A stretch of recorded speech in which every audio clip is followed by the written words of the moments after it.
Medivision wholesale platinum में आपका स्वागत है। आज के इस सेशन में हम कस्टमर मास्टर यानी डेटर मास्टर इसके बारे में जानकारी लेंगे। ये कस्टमर मास्टर का पार्ट 2 है। ऑलरेडी पार्ट 1 हमने रिकॉर्ड किया है। इसमें फील्ड ज़्यादा होने की वजह से ये सेकंड पार्ट अभी रिकॉर्ड कर रहे हैं। तो आइए सेशन शुरू करते हैं। सबसे पहले हमें मास्टर, उसके बाद में कस्टमर इस मेनू में आना है। यहाँ आने के बाद हमने पिछले पार्ट में देखा था क्रिएट कैसे करते हैं, अल्टर कैसे करते हैं। अभी हम उसमें जो आगे के फील्ड्स है वो देखेंगे। तो यहाँ पे हम अल्टर में आके यहाँ एक पार्टी हम ओपन करते हैं। तभी इसमें से जो स्क्रीन पे फील्ड दिख रहे ये सब हो गए।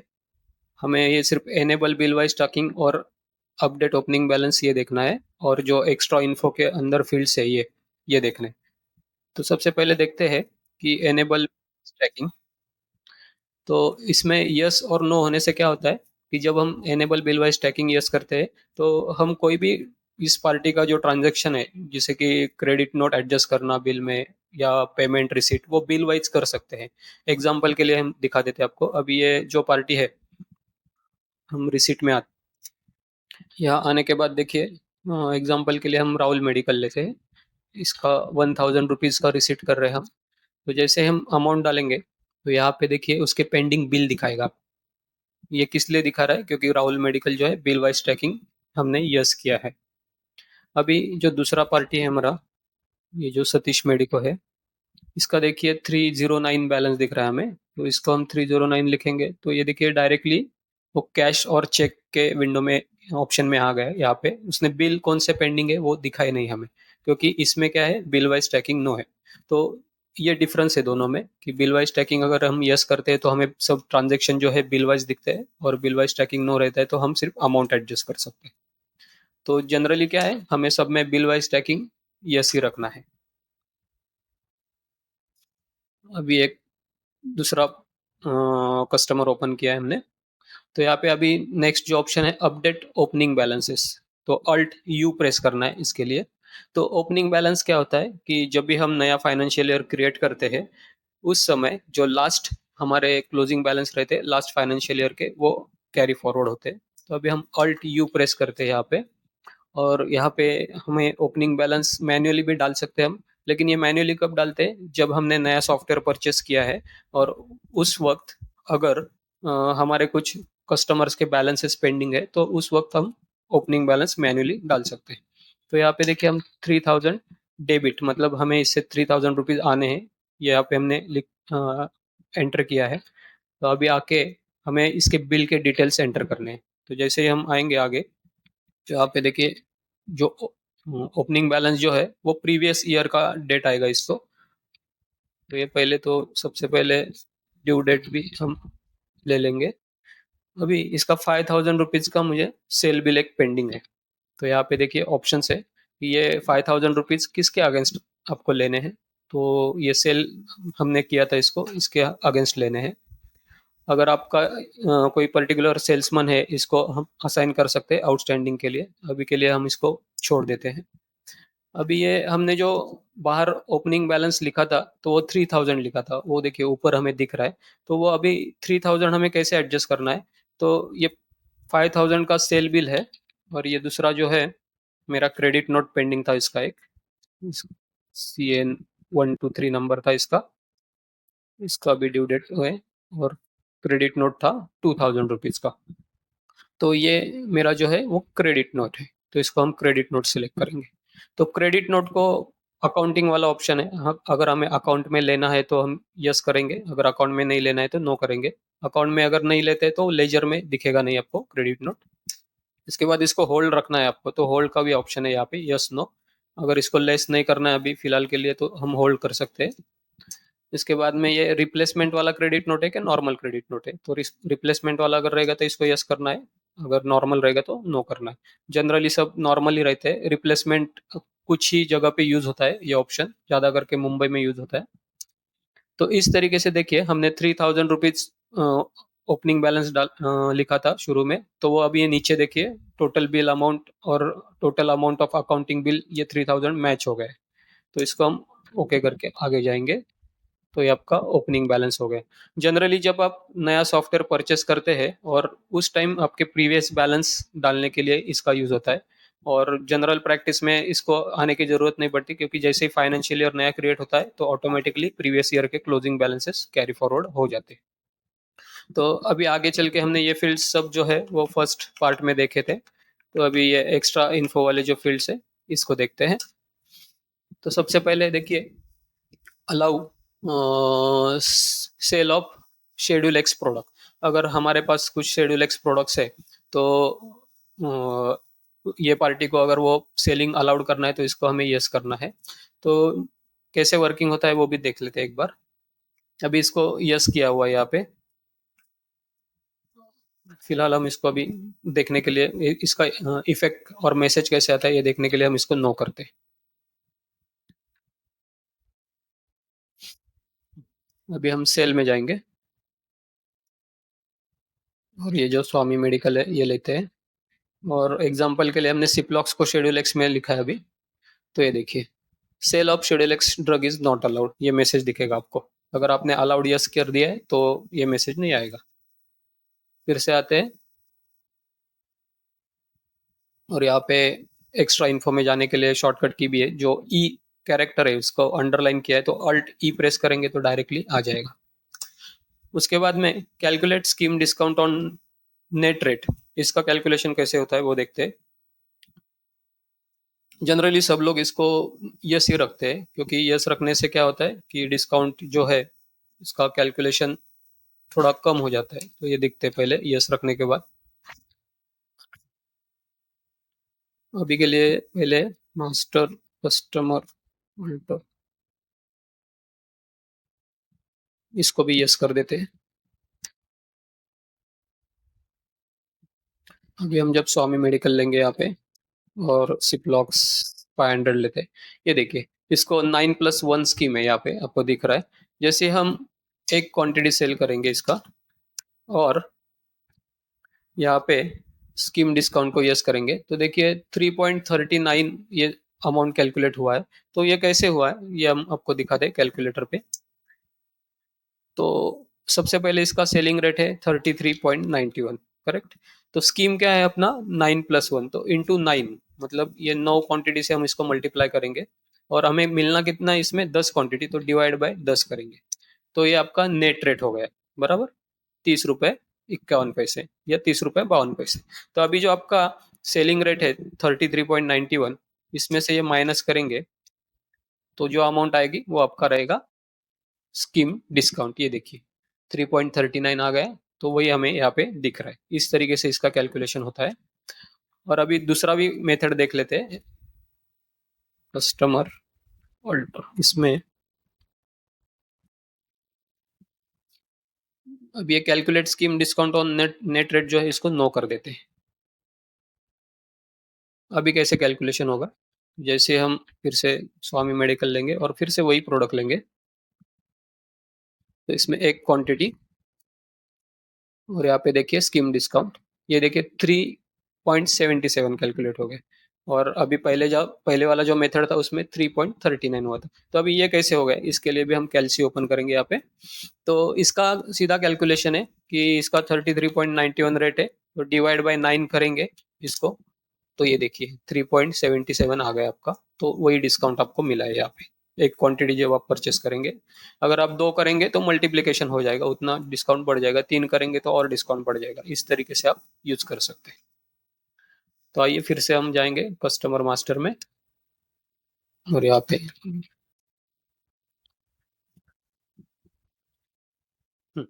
अभी नेक्स्ट जो है auto apply scheme discount in quick entry mode.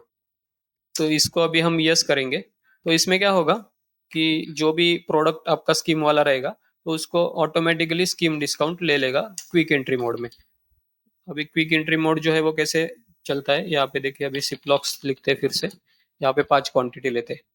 तो जैसे हम एंटर करेंगे इसको तो ये प्रोडक्ट कंप्लीट हो गया, ये हो गया अपना क्विक एंट्री मोड। और जो क्विक एंट्री मोड का सेटिंग ऑफ कर देंगे तो आपको फिर ये सब फील्ड्स जो दिख रहे हैं यहाँ पे इसको एंटर करना पड़ेगा। स्कीम पे, रेट पे, ये सब जो दिख रहा है ये सब फील्ड्स को एंटर करके आना पड़ेगा। बहुत सारे जगह पे फास्ट बिलिंग रहता है, तो ये क्विक एंट्री वाला मोड यूज़ करते हैं। तो ये देखिए यहाँ पे उसने स्कीम डिस्काउंट ऑटोमेटिकली ले लिया 5 क्वांटिटी को, क्योंकि हमने सेटिंग में क्विक डिस्काउंट ऑटोमेटिक रखा था। इसको डिलीट कर देते हैं। फर्स्ट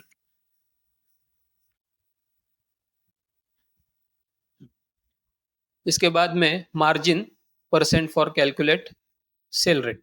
अगर आप किसी कस्टमर को ज़्यादा रेट लगाना चाहते हैं, तो यहाँ पे 3% आप मार्जिन लिख सकते हैं यहाँ पे, जो भी चाहिए आपको। तो जो भी आपका सेलिंग रेट है, उसके ऊपर ये परसेंट ऐड होके उसको रेट लगेगा। अगर आपको यहाँ पे देखना है अभी, तो हम इसको 3% ऐड करते हैं और ये सेव करते हैं। इसमें जब सेलिंग में आएंगे, तो जैसे ही सिप्लॉक्स 250 लेते हैं, ये एक क्वांटिटी लेते हैं इसमें। तो इसमें देखिए ये प्रोडक्ट का एक्चुअल सेल रेट जो है वो 50 रुपीज़ है, वहाँ पे हमें राइट साइड में दिख रहा है सेल रेट वन में।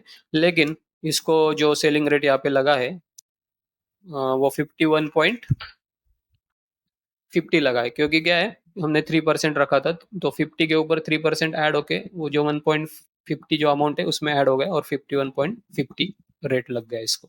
तो इस तरीके से आपको अगर मार्जिन का इस्तेमाल करना है तो आप कर सकते हैं।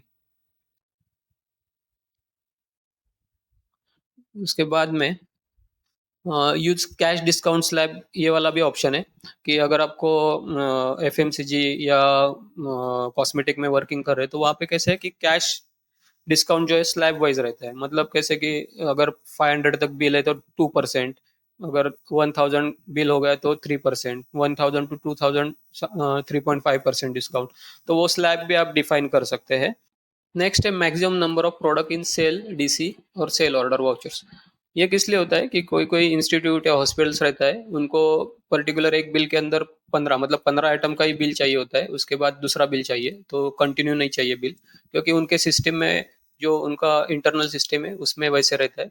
तो अगर आपको इसको 15 आइटम का ही बिल बनाना है, तो यहाँ पे आप 15 लिख सकते हैं। तो 15 आइटम होने के बाद सॉफ्टवेयर इंडिकेट कर देगा आपको और नया बिल बनाना पड़ेगा अगर ज़्यादा आइटम है तो। उसके बाद है फूड लाइसेंस नंबर। यहाँ पे फूड लाइसेंस नंबर और इसका एक्सपायरी डेट आ जाएगा, या आप बिल के ऊपर प्रिंट भी कर सकते हैं। इसके बाद number of sale bill copies to print by default. ये भी सेम ऊपर जैसे नंबर ऑफ आइटम्स बताया मैक्सिमम नंबर, वैसे है कि कोई कोई हॉस्पिटल या इंस्टीट्यूट उनको 4 कॉपीज, मतलब एक गेट के ऊपर एक कॉपी है, अंदर अकाउंट के लिए एक। तो इस तरीके से अगर चाहिए तो आपको 4 यहाँ पे लिख दिया, तो जैसे ही इसका बिल बनाएंगे ऑटोमेटिकली 4 प्रिंट आउट्स आ जाएंगे आपके। इसके बाद में print outstanding amount on sale bill, अगर आपको चाहिए तो आपको यस करना है, नो अगर नहीं चाहिए तो नो रखिए। वैसे ही टोटल सेल अमाउंट अगर आपको चाहिए बिल के ऊपर, कोई कोई पार्टी को चाहिए होता है कि उसका टोटल सेल कितना हुआ है, बिल के ऊपर प्रिंट करके दीजिए, तो यहाँ पे आपको यस करना है। Print scheme on sale bill, अगर आपके पास जो प्रोडक्ट्स है उसकी स्कीम आपको प्रिंट करना है बिल पे, तो कर सकते हैं। इसका यूज क्या होता है कि जनरली समझो किसी प्रोडक्ट को 6+1 स्कीम है, लेकिन पार्टी ने अगर 5 क्वांटिटी का ऑर्डर दिया, तो उसको पता चलता है अरे इसको 6 स्कीम था, तो अगले टाइम वो 6 ऑर्डर का, मतलब 6 का ऑर्डर देगा आपको, इसलिए स्कीम प्रिंट करते हैं। इसके बाद स्टॉप सेल आता है। अगर इस पार्टी को आपको सेल बंद करना है, तो आप यहाँ पे स्टॉप सेल को यस कर देंगे। तो इससे क्या होगा कि जैसे ही आप पार्टी सिलेक्ट करेंगे, मतलब सेल में, तो वहाँ पे बिलिंग नहीं होगा इसको। इसके बाद है ईच क्लोज। ईच क्लोज से क्या होगा, अगर ईच क्लोज कर देंगे, अगर ये पार्टी बंद हो गया है पूरा, मतलब शॉप ही बंद हो गया है, तो ये पार्टी सिलेक्शन में ही नहीं आएगा। जैसे आप बिल टाइप करेंगे बिल में ये पार्टी का नाम, तो यहाँ पे सिलेक्शन में नहीं आएगा पार्टी का नाम। अभी इसको नो रख देते हैं। उसके बाद में आता है बिजनेस टाइप। बिजनेस टाइप में देखिए retailer, wholesaler, hospital, doctor, nursing home, ये अलग अलग दिए है। अगर आपको इसका सेल अलग से देखना है, हॉस्पिटल सेल कितना है, डॉक्टर सेल कितना है, तो वो भी आप देख सकते हैं। इसके बाद में जो हमारा अंडर कटर यानी कि होलसेलर रहता है, इसका सेल हम स्टॉक एंड सेल स्टेटमेंट में कंसीडर नहीं करते हैं, क्योंकि इनका बल्क ऑर्डर, मतलब बल्क क्वांटिटी में सेल होता है।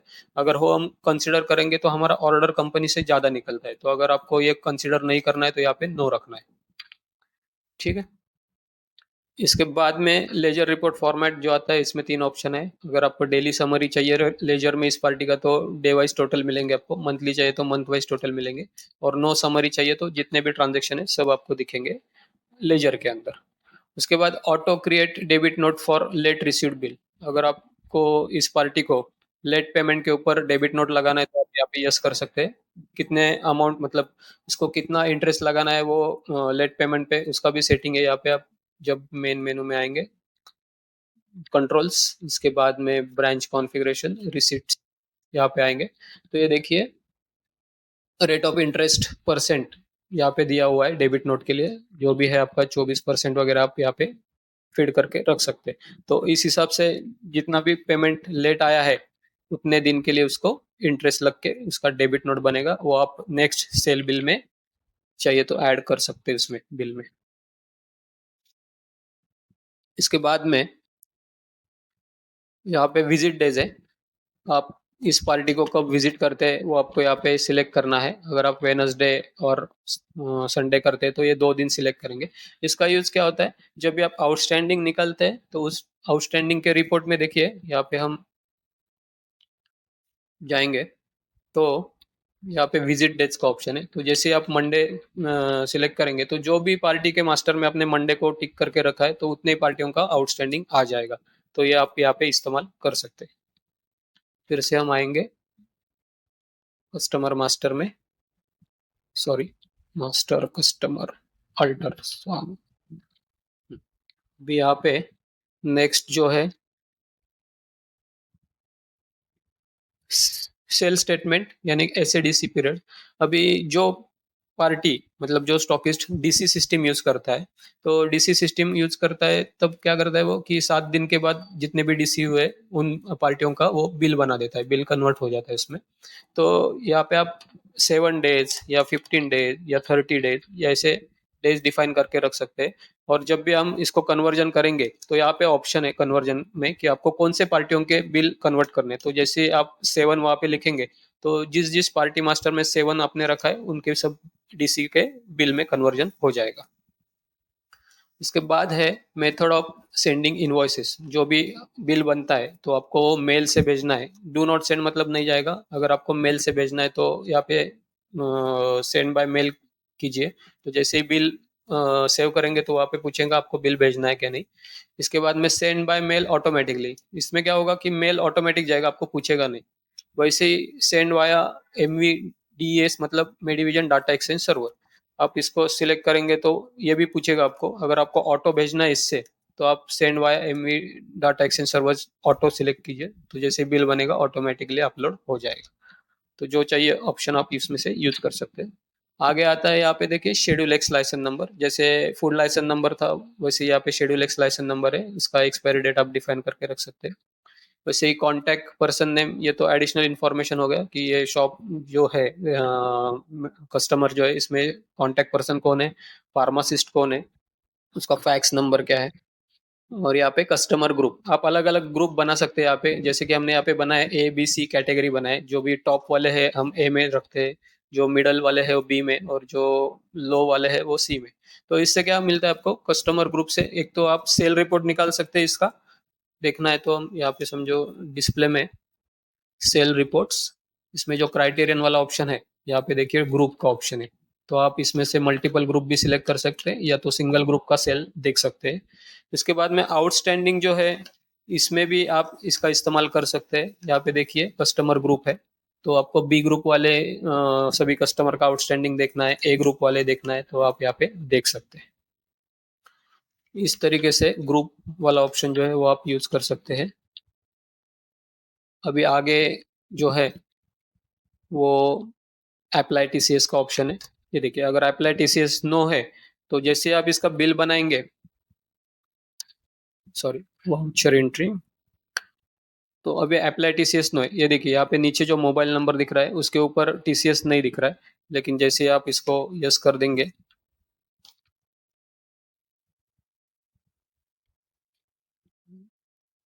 और इसका परसेंट डिफाइन करना है आपको, समझो अभी 0.05 रखते हैं और इसको सेव करके अभी जब हम बिल बनाने जाएंगे और ये रिटेलर का, अभी देखिए मोबाइल जो नीचे दिख रहा है इसके ऊपर देखिए TCS आ गए। तो जिनको एप्लीकेबल है उनको आपको यस करना है और जितना परसेंट है उसका डिफाइन करना है वहाँ पे। तो आज के इस सेशन में हमने कस्टमर मास्टर में bill wise tracking opening balance, allow sale of schedule X products, margin percent, maximum products in sale और डीसी, टीसीएस परसेंट और बाकी जितने फील्ड्स थे वो हमने देख लिए। धन्यवाद।